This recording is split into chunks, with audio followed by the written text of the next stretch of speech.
Hi and welcome to the MCA Podcast, your fix for everything innovative in advertising and production. I'm Pat Murphy and I've been working in this industry for more than 35 years now. I've seen a lot of changes, but know there's plenty more around the corner. Each week on the podcast, you'll get to hear from one of the movers and shakers who are shaping the world of advertising production for the future. And we'll dive into some of the key challenges facing our sector today and how we're best placed to overcome them. Today we're talking to Mark Benson, president of The Mill, with over 25 years of experience and formerly CEO of MPC, the moving picture company. Mark's visionary leadership transformed the brand into a multi-award-winning global creative studio. Under Mark's leadership, MPC expanded from London globally, establishing studios in Bangalore, New York, Los Angeles, Paris, and Shanghai. Creative and production excellence are always at the heart of Mark's ethos, and he's dedicated to nurturing talent across all of the Mill's activities, evident in the portfolio of award-winning work the Mill's undertaken. Mark, thanks so much for being here on the MCA podcast. Pleasure, Pat. Very good to see you. So you and I go back a very long way. We do. Both as runners, I seem to remember. You were at Carlton and I at the Post House Molyneux, pretty much at the same time. Did you ever think you'd be in this role as president of one of the most prestigious group of creative companies in the world, or did you have a different ambition then? No, I didn't see this particularly. I didn't see how the business was going to change and evolve. But I started in music promos, pop videos, working with Godley and Cream at the time. They were my biggest client. When I say client, I was responsible for their tea, coffee, lunches, dinners, and snacks at 2:00 in the morning as necessary. And no, I didn't see where the journey would end or get to. But I saw an extraordinary thing happen in St John's Wood when Max Headroom was born, when Godley and Cream built Cry, and I would, as we did in those days, runners, you were aware, you could see, you could be a part of the experience from a sort of an awareness point of view, and I'd never seen anything like it. Peter Wag and Max Headroom and Channel 4, and it was an eye opener. And I suppose what I didn't realize, but what soon became very clear, is that these were people pushing the boundaries of what was achievable, what was possible, and being really creative and dynamic in what was being produced. And watching that was an absolute privilege, and it was enormously exciting. So you were working on pop promos at Carlton, and I was working on pop promos at Molyneux. I was working on things like Club Tropicana for Wham, or Gary Newman, Blondie's Parallel Lines, those kinds of things. So we had this sort of very similar background. Were you a good runner? I thought so. I thought it was all right. I learned a lot from a guy called Mark Papp, and I hope Mark Papp might hear this, and I want to thank him for all his guidance at the time, because he told me how to make good salad dressing, and I still make the same salad dressing that he shared the recipe with me back in the day, and I think it's pretty good.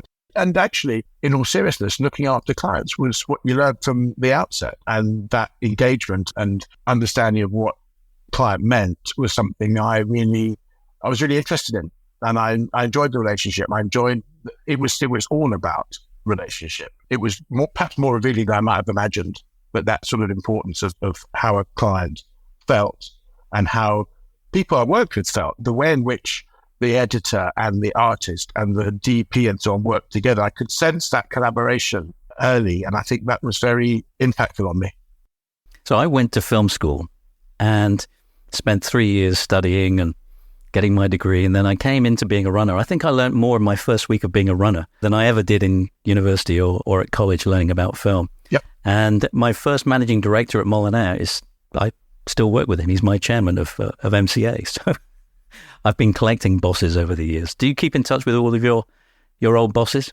Yes, very, very sadly, Barry Johnston passed away a year or so ago. That was a very sad moment, obviously, for all who loved Barry. And Barry was a massive impactful boss for me. And I was very, very fond of him. And yes, we did stay in touch and went and watched cricket together after I left Carlton.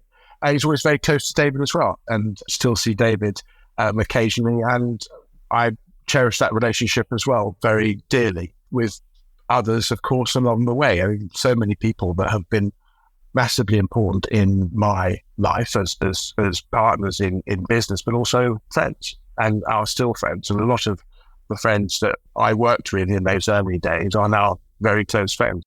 that's the business at work, in as much as spending that time together, working through the good, the bad, and the difficult, and the challenge, and all those things, brought people together, and you did develop very strong relationships as a result. And I cherish a lot of those now, whether they be with friendships that are with clients or not, their friendships, and they're lifelong. Please send my regards to David. Great character, of course, in the industry. And you spent most of your whole career really in that one place. What kept you there at MPC, Mark? I loved the company and still do. And I loved it because it continued to evolve. And at the heart of what we did was I think, a very competitive edge to pushing boundaries and being creatively ambitious and being production ambitious in terms of what we could produce, what we could deliver, what we could make. And the heart of that was a client-centric approach to everything that we did. It mattered massively what our clients experienced with us throughout the process, throughout the engagement. It mattered massively that engagement was positive. And, this notion that you're as good as the work you did 5 minutes ago, I think pervades today. You can't take anything for granted, but you can develop really good relationships. And those relationships will give you opportunities. And they're very important to developing a business. And to answer your question, I think as the business evolved and we moved into new areas back in the day, into film, back into other areas, and as we now know, the multi-platform world and the way in which content is consumed and delivered in so many different ways, that evolution is exciting. For me personally, when the business moved into other parts of the world and we could engage with other cultures and other people with a different aesthetic, with a different way to engage, a way to perform and share and so on, fascinating and massively stimulating as well. MPC was one of my favorite places to work. You, of course, that little rabbit warren in Knowles Street that you used to have. And the team were always so polite and accommodating. I think you mentioned relationships. I think that was the secret sauce. What were some of the favorite memories you had at that time in the early days? I think working on projects and working on pieces of work that people talked about and that people were excited about. And to me, there are many. I think for me, I'm a lover of sport, and working with David Garfath and Lowe's on the Ryan Giggs Reebok film was a massive highlight to me. And it was a highlight for a number of reasons. One, I thought it was a genius idea, but the belief David had and the creative team had to make something that had not been done before, but had a conviction around what this film would look like. And to be able to be the post-producer on that project was fantastic. There was the bravery right there, because that was a film that was going to go out on the half-time break during the cup final, which United were in, by the way.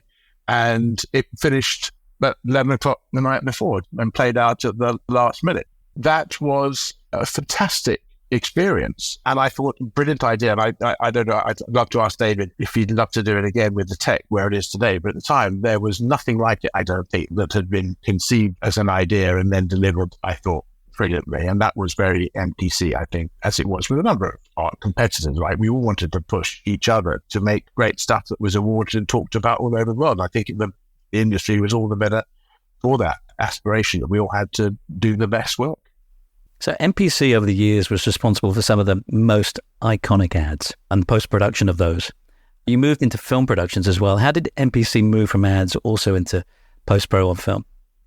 I think as the tech became the enabler and what we were able to do on the small screen graduated onto the big screen, the moment was there, the opportunity was there, and it was seized. The opportunities for talent to move into new areas and to engage in this new format. And of course, for a lot of the advertising teams, the relationships had been established in TV, and then they moved into film at the same time. So there's a sort of a natural progression into these new areas with relationships that had already been established in the world of TV and moved into film rapidly, as MPC did back in the day with English Patient. And then I think we were the only company that worked on every single Harry Potter film throughout the series and the franchise. And the rest is, as they say, in terms of how film grew for so many companies that had started out life in the world of TV. And I also remember your production team, your production department that you used to have a great stable of directors, one of whom was Jerry Anderson at one point in time. And of course, I'm a massive lover of everything Jerry Anderson. But you had an incredible team there. Do you still have a kind of a production team like that and a stable of directors, or has that all changed now? We certainly do. We have directors working within the business who are very focused on the world of special effects and visual effects and animation. And we also work with directors who work in other fields. So very, very open engagement with directors that are part of our business today, but also directors who we work with because they're the right partner for a piece of work that we're undertaking at the time. The world with Jerry, was that the beautiful butterflies work, if I remember right, Neil, the origami birds that Jerry created? He did a number of things with you guys, which I thought was brilliant, actually. And there was an insurance ad that I think he did as well. And he used to have Parker sitting on his desk. Do you remember? Yes, absolutely. He was a very, very wonderful man. Absolutely. And an absolute pleasure to work with, for sure. Now, you moved from Knoll Street to Wardour Street. Yep. And obviously you've scaled up. You've grown the business dramatically into lots of different places around the world. How many people now work for the organization, Mark? Just about 800 now across the mill, as we are now, in different parts of the world. It's a big company. I mean, the fundamentals haven't changed. We are consumed in our craft, in our tech, and again, pushing the boundaries of what is achievable alongside our clients. And as your podcasts have shared over the recent weeks, so the evolution of engagement is changing all the time. And partnering with agencies, partnering with brands is very much front and center of where the mill is now, as we are. It's a very exciting space. And that evolution is creating so many different opportunities. And they are increasing opportunities that harness expertise and talent from different parts of the world. And I think that's where, we are all excited about how we go forwards into new markets and new areas of opportunity, but predicated on talent, a real understanding of what a narrative, what a story can be and how it's told. And that I don't think will ever change, that priority, that critical importance that we understand and we share with partners and clients that we work with.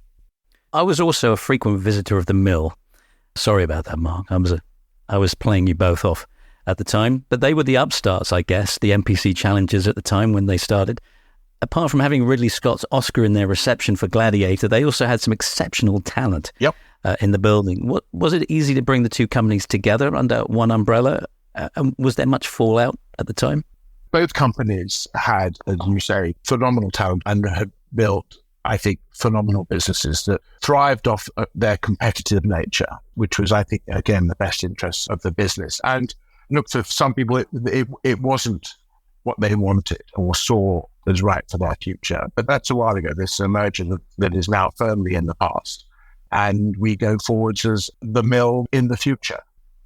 The quoted ambition for Technicolour was to become the world's largest creative visual arts company. Has that actually been achieved?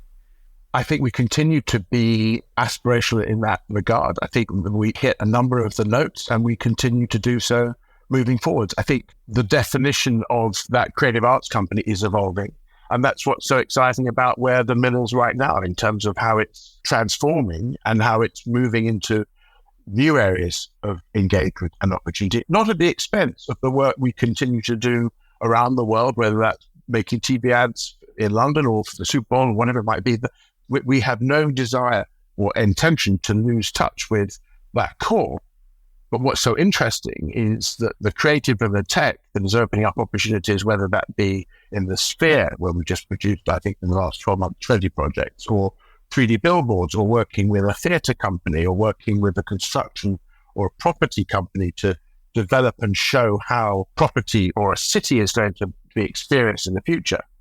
That's opening up opportunities that I think are enormous for the mill. And I think that's where art and tech and creative continue to come together. And I think where the mill will continue to drive forwards. And I think that's enormously exciting for the businesses. It's enormously exciting for our creative and our talent at the same time to be able to be impactful in storytelling, in creative vision, in these new areas. It's not a new lease of life, but it's an evolution of the work that we do, whether that's creating content that yesterday we launched the outlet for Malaria No More, using the 5 screens at the outlet, or working with Layered Reality in partnership with Layered Reality, a theatre company, to deliver Elvis Evolution in May next year. So working in partnership with a theatre company that I'm not sure we would have seen that a few years back. but harnessing creative, real-time AI automation to deliver a truly remarkable theatrical experience will be another milestone, I think, in our evolution as a business, but not at the expense of what we do today, working with agencies and brands and production companies, because content is consumed in so many different and varied ways, as we all know. Completely agree with you. Most of the brands that we work with are not just making TV ads anymore. They're creating experiences just as much as they are making video content. So I think you're hitting the right note there. I read also the article recently about you bringing Elvis back to life, and it sounds like a fascinating project. Is it something a bit like, the ABBA Voyage thing that's out in East London? Tell us more about that.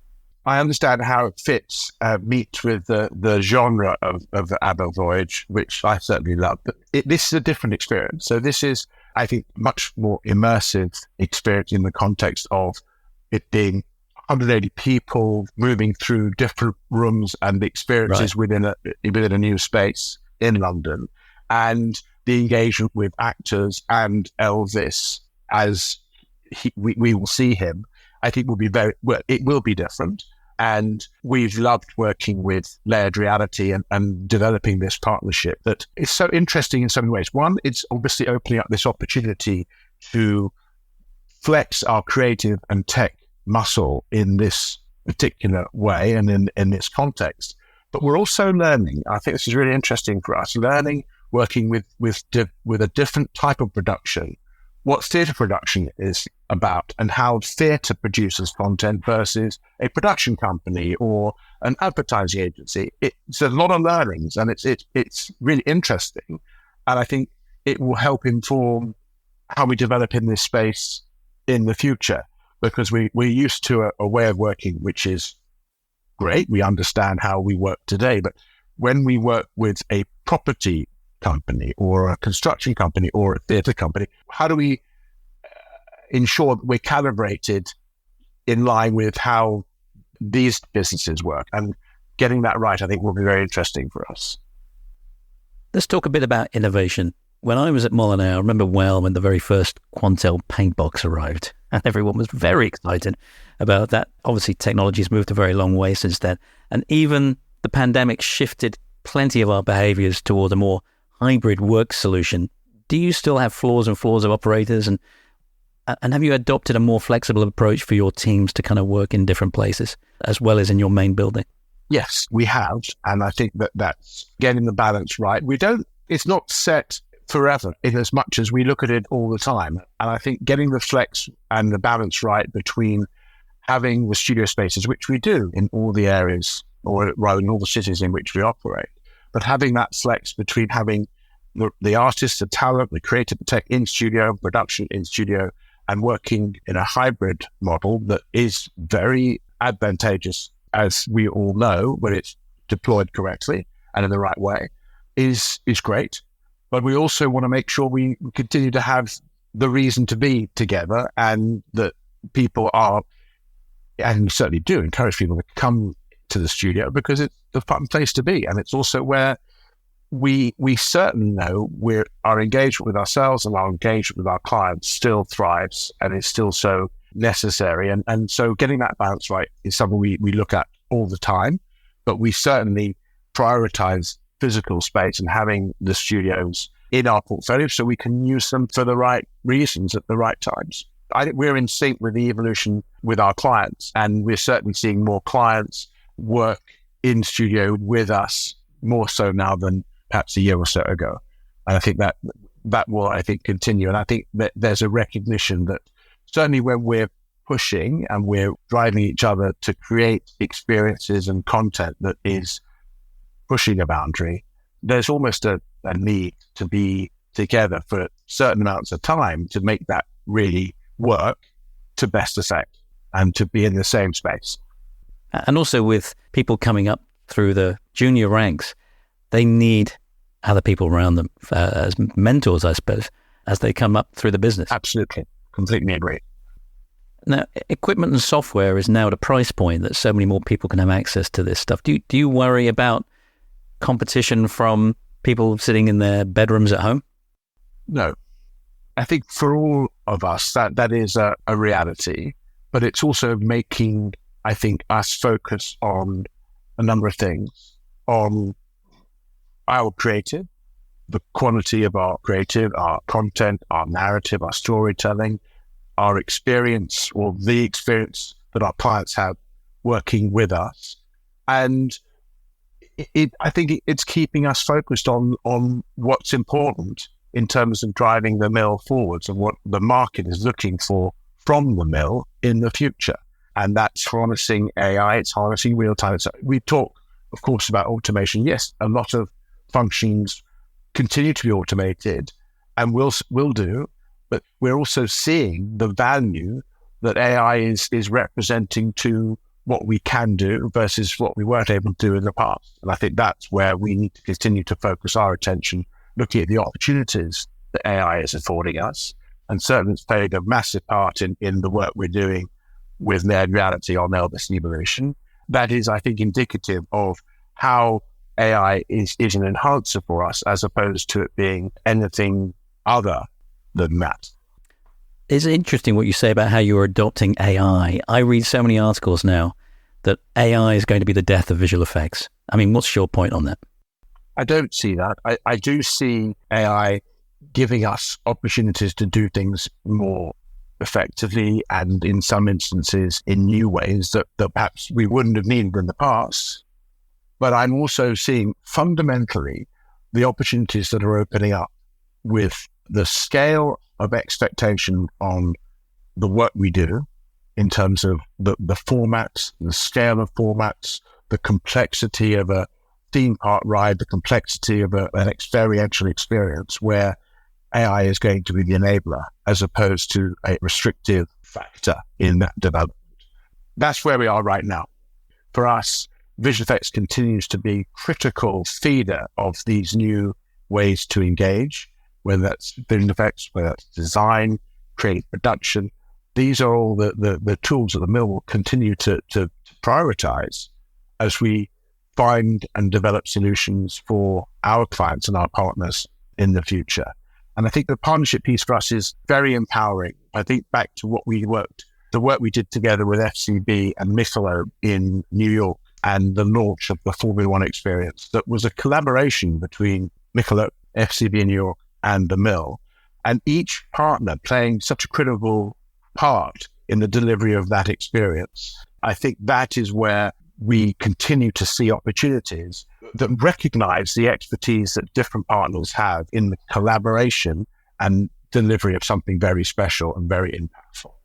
You talk about collaboration, and in that particular instance, Mark, it worked brilliantly with the agency partner, it worked well with the client partner and yourselves.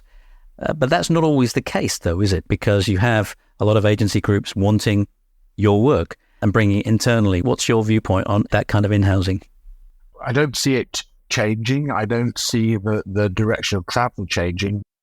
I see the mill's response to that to be driving more innovation around the work that we do, the partners that we work with, and taking a position where we lead in terms of how content can be experienced and consumed in new and innovative ways. I think it is what it is. There's a certain inevitability.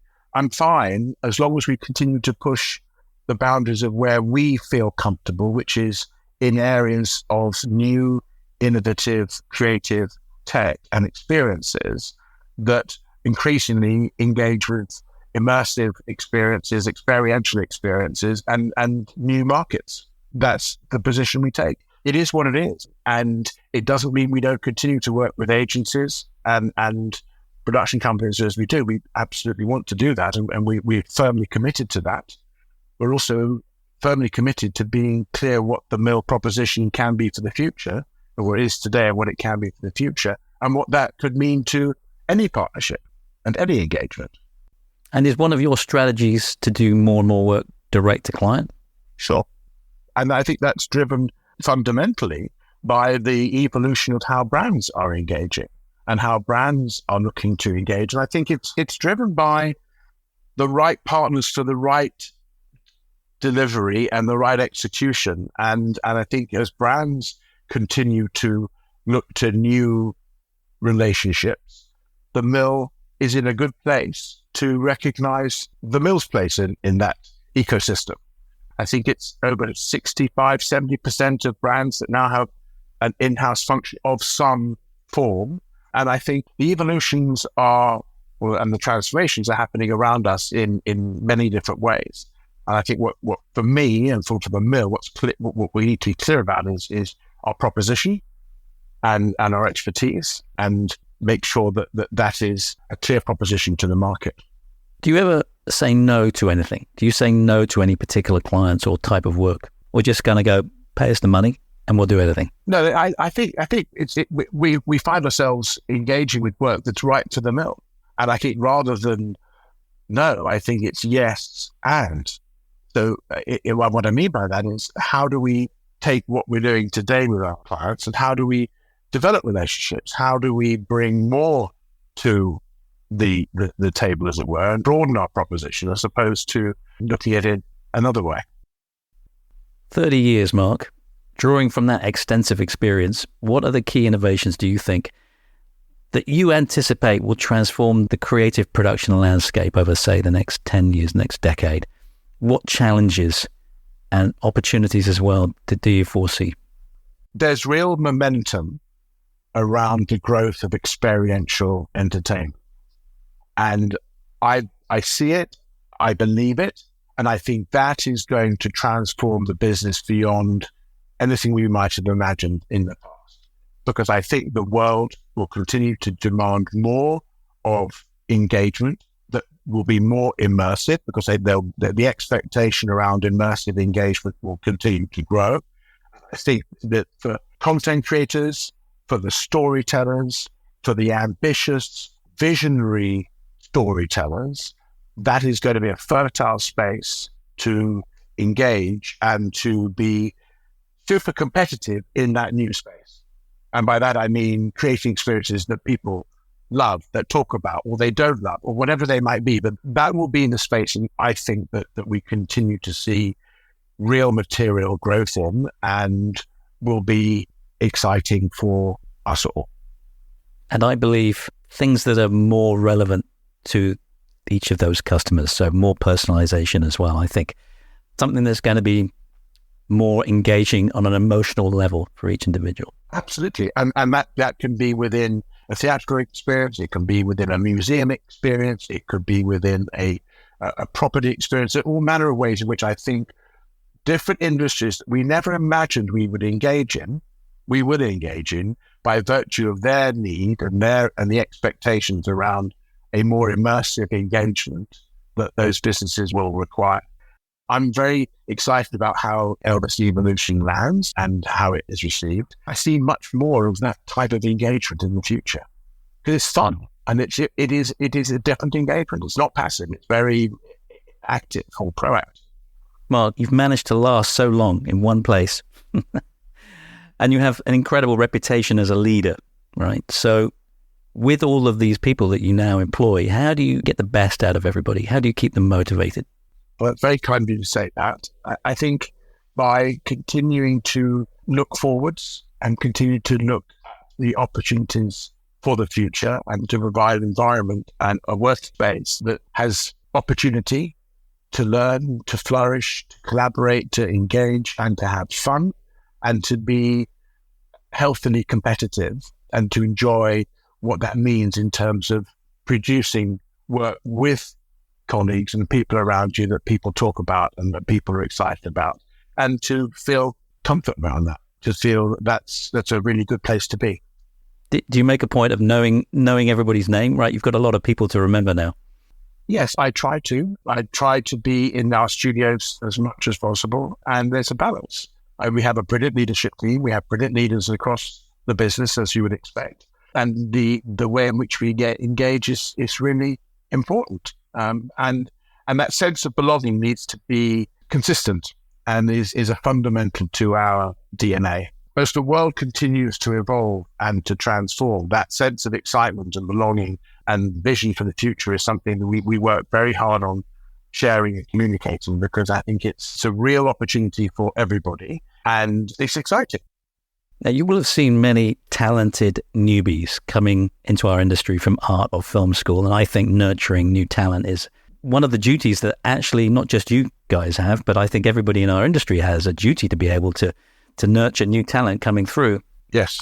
What is your advice to that talent to make the best out of their career in the industry? Great question. To be very clear about what you want to do, to investigate and be super provocative around the space that you find yourself in.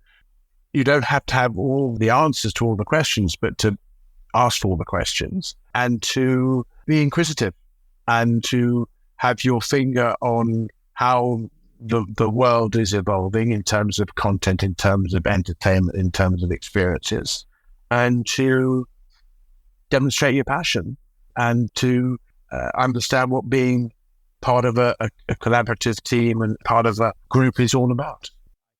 When I started as a runner, I just wanted to be in the business. And I cannot believe that I still get paid to do this job.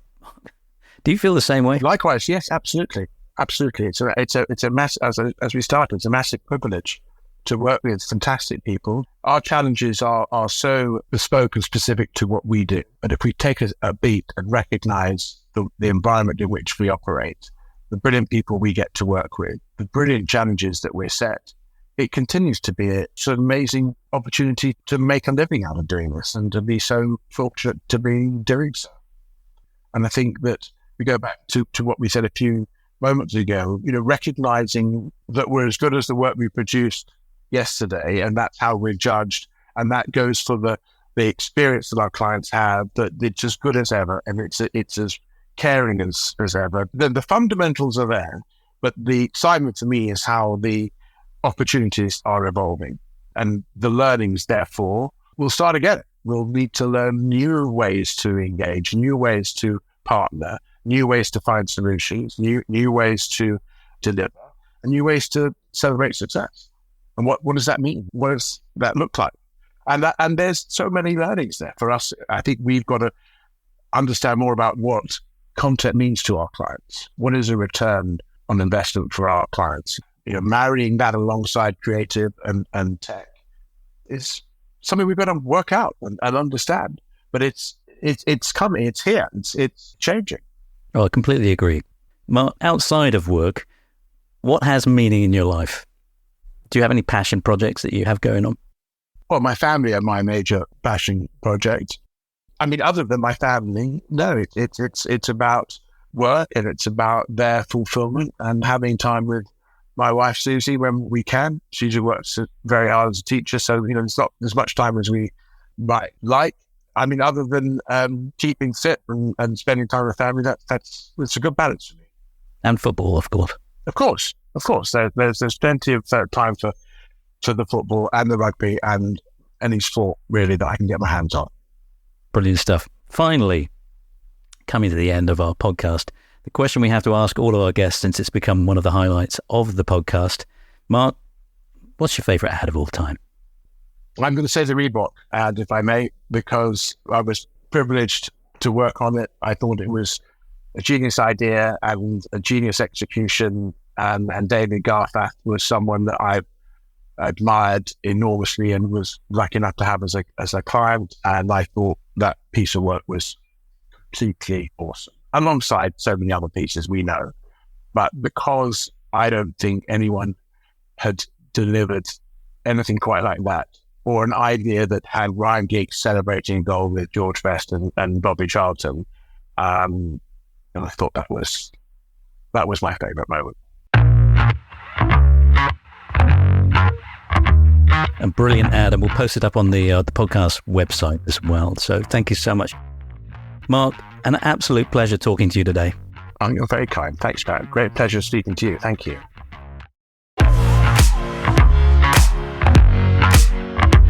Today we talked to Mark Benson, president of The Mill, the global creative powerhouse known for its innovative work, continuing to focus on the new ways in which brands communicate, engage, and innovate across different media.